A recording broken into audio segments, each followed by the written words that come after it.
আসসালামু আলাইকুম সম্মানিত ভিউয়ার্স, কেমন আছেন সবাই? আশা করি সবাই ভালো আছেন। বন্ধুরা, আজকের নতুন আর একটা ভিডিও নিয়ে চলে আসলাম। আজকের ভিডিওর টপিক হচ্ছে iOS 18 যারা আপডেট করছেন, মানে আইফোনের লাস্টের যে আপডেটটা আসছে, যারা এইটা আপডেট করে নিচ্ছেন, তো তাদের জন্য এই ভিডিওটা আমি তৈরি করলাম। ভিডিওতে আপনাদের আমি দেখাবো যে iOS 18 এর নতুন ফিচার, সেটা হচ্ছে আপনার ডিসপ্লের উপরে যতগুলো অ্যাপ্লিকেশন আছে, এই অ্যাপ্লিকেশনগুলো আপনি হচ্ছে কাস্টমাইজ করতে পারবেন, সরাই এদিক ওদিক নিতে পারবেন, সাইজ ছোট বড় করতে পারবেন, এবং সেটাকে আপনারা কিন্তু বিভিন্ন ধরনের কালার দিতে পারবেন। আপনার চয়েস মতো কিন্তু আপনি সেটাকে কালার করে ব্যবহার করতে পারবেন। এছাড়াও আপনি চাইলে কিন্তু হচ্ছে এই যে লেখা মানে ডিসপ্লের উপরে যে অ্যাপ্লিকেশনগুলো আছে, এই অ্যাপ্লিকেশনগুলো কিন্তু আপনারা বিভিন্নভাবে সাজায় রাখতে পারবেন। তো এটা কিভাবে করবেন, যারা এইটা আপডেট করছেন, যারা এটা না জানেন, তারা অবশ্যই ভিডিও দেখে শিখে নেবেন। আর যদি ভিডিওটা ভালো লাগে অবশ্যই এটা লাইক করবেন, যদি সম্ভব হয় ভিডিওটা শেয়ার করে দিবেন। তো আমি চলে যাচ্ছি মোবাইল স্ক্রিনে গিয়ে বিস্তারিত দেখাবো, অবশ্যই সাথে থাকবেন। Welcome back. তো বন্ধুরা, চলে আসলাম নতুন ভিডিও নিয়ে। বন্ধুরা, দেখতে পাচ্ছেন আমার ডিসপ্লে যে অ্যাপ্লিকেশনগুলো আছে, iOS 18 কিন্তু একটা নতুন একটা আপডেট। দেখতে পাচ্ছেন আমার এই ডিসপ্লের উপরে যতগুলো অ্যাপ্লিকেশন আছে, আমি কিন্তু সুন্দরভাবে এদিক ওদিক করে কাস্টমাইজ করে রাখি, সাজায় রাখছি, ডিজাইন করে রাখছি। এছাড়া কিন্তু বিভিন্ন কালার কিন্তু মানে একটা চয়েসফুল কালার কিন্তু আমি এখানে দিয়ে রাখছি। প্রত্যেকটা অ্যাপ্লিকেশন কিন্তু একটা কালার আছে, ঠিক আছে? তো আমি এটা পিঙ্ক কালার দিয়ে রাখছি, গোলাপি কালার আমি দিয়ে রাখছি। তো আপনারা চাইলে এছাড়াও অন্য কোনো কালার আপনারা ব্যবহার করতে পারবেন। দেখতে পাচ্ছেন আমার অ্যাপ্লিকেশনগুলো এই যে এইখানে কিন্তু এই সাইডে সাজানো আছে, এই সাইডে ফাঁকা আছে, আবার এই সাইডে কিন্তু এক সাইডে অ্যাপ্লিকেশন আছে, এক সাইড কিন্তু ফাঁকা আছে। তো এইভাবে কিন্তু আপনারা চাইলে বিভিন্নভাবে এই অ্যাপ্লিকেশনগুলো কিন্তু কাস্টমাইজ করতে পারবেন। তো এই কাস্টমাইজ করতে হলে কী করতে হবে, iOS 18টা কিন্তু অবশ্যই আপনাদের আপডেট করে নিতে হবে। আপডেট করার পরে যে কোনো একটা অ্যাপ্লিকেশন কিন্তু এইভাবে চেপে ধরে রাখতে হবে, লং প্রেস যেটাকে বলে, ঠিক আছে? করার পরে দেখতে পাচ্ছেন প্রত্যেকটা অ্যাপ্লিকেশনের উপরে কিন্তু মাইনাস একটা চিহ্ন চলে আসছে, মানে বলতে চাচ্ছে এটা আপনি চাইলে এখান থেকে রিমুভও করে দিতে পারবেন, অথবা আপনারা এইভাবে টেনে ধরে এদিক ওদিক সরাই দিতে পারবেন।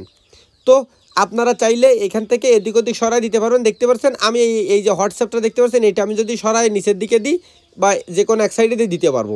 তারপর এই যে এইখান থেকে এইটা নিয়ে কিন্তু আবার আমি এইখানে দিতে পারবো, আবার এইটা নিয়ে কিন্তু আমি এইখানে দিতে পারবো। তো এইভাবে কিন্তু আমরা চাইলে বিভিন্নভাবে আমাদের অ্যাপ্লিকেশনগুলো আমরা কাস্টমাইজ করতে পারবো। দেখতে পাচ্ছেন আমি সুন্দর কিন্তু একটা লুক দিয়ে দিলাম। তো এইভাবে কিন্তু আপনারা এগুলো পরিবর্তন করে নিতে পারবেন। এছাড়া আরও কিছু দারুণ ফিচার আছে, সেটা হচ্ছে দেখতে পাচ্ছেন প্রত্যেকটা অ্যাপ্লিকেশনের নাম কিন্তু নিচে লেখা আছে, অবশ্যই থাকে। আপনারা চাইলে এটাও রিমুভ করে দিতে পারবেন। সেটা কীভাবে করে আপনাদের আমি দেখাই দিচ্ছি। তো দেখতে পাচ্ছেন এইখানটা এডিট নামের একটা অপশান আছে, এই এডিটের পরে টাচ করে দিবেন। তারপরে এখানে একটা অপশান চলে আসবে, দেখতে পাচ্ছেন কাস্টমাইজের পরে টাচ করে দিবেন। দেওয়ার পরে আমার ডিসপ্লের এই যে অপশানগুলোর যে একটা কালার আমি দিচ্ছি, কালারটা কিন্তু এখান থেকে দেওয়া। আপনারা চাইলে এইখানে টাচ করে কালার পরিবর্তন করে দিতে পারবেন, আবার এখানে টাচ করে কিন্তু কালার পরিবর্তন করে দিতে পারবেন, আবার এখানে টাচ করে কিন্তু কালার পরিবর্তন করে দিতে পারবেন। তো এইখানে অপশানগুলো কিন্তু আপনারা ছোট বড় করতে পারবেন। তো এইখানে দেখতে পাচ্ছেন আমার স্মল দেওয়া আছে, আপনারা চাইলে এখানে লার্জ দিতে পারবেন। লার্জ দিলে কিন্তু অপশানগুলো কিন্তু আরও বড় হয়ে যাবে। এবার আপনারা চাইলে এইখানে এই যে গোলাপি কালারের যেটা, এইটা পরে টাচ করে দিলে কিন্তু এটা কালার হবে। এছাড়া আপনারা কিন্তু এখান থেকে এদিক ওদিক করে বিভিন্ন ধরনের কালার কিন্তু আপনারা দিতে পারবেন। দেখতে পাচ্ছেন আমি যত টান দিচ্ছি তত কিন্তু আমার ডিসপ্লের প্রত্যেকটা অপশান কিন্তু বিভিন্ন ধরনের কালারে রূপান্তরিত হচ্ছে। তো এইভাবে আপনারা চাইলে এই কালারগুলো কিন্তু আপনারা ব্যবহার করতে পারবেন। দেখতে পাচ্ছেন আমার এই যে কালারটা, আমি যদি মনে করি যে এখন আমি এই কালারটা রাখবো, তো এইখানে রেখে দিতে পারবো। রেখে দিয়ে আমি যদি এইখানেটা টাচ করে দিই, তাহলে কিন্তু আমার কালারটা থেকে যাবে। এর পরবর্তীতে আমি আবার নতুন করে এটাকে অন্য কালার আবার আমি দিতে পারবো।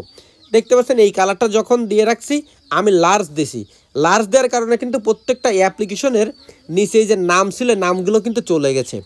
তো এইখান থেকে আপনারা নাম রাখতে পারেন, অথবা পরবর্তীতে এইখান থেকে আবার এই এডিটে যায় এই নামগুলো যখন আপনারা স্মল দিবেন, তখন নামগুলো কিন্তু চলে আসবে। এইখানে দেখতে পাচ্ছেন এই চিহ্নটা টাচ দিলে কিন্তু লাইটটা আরও কিন্তু বেশি ফুটে উঠবে, আর যে এখানে টাচ দিলে আবার লাইটটা কিন্তু চলে যাবে।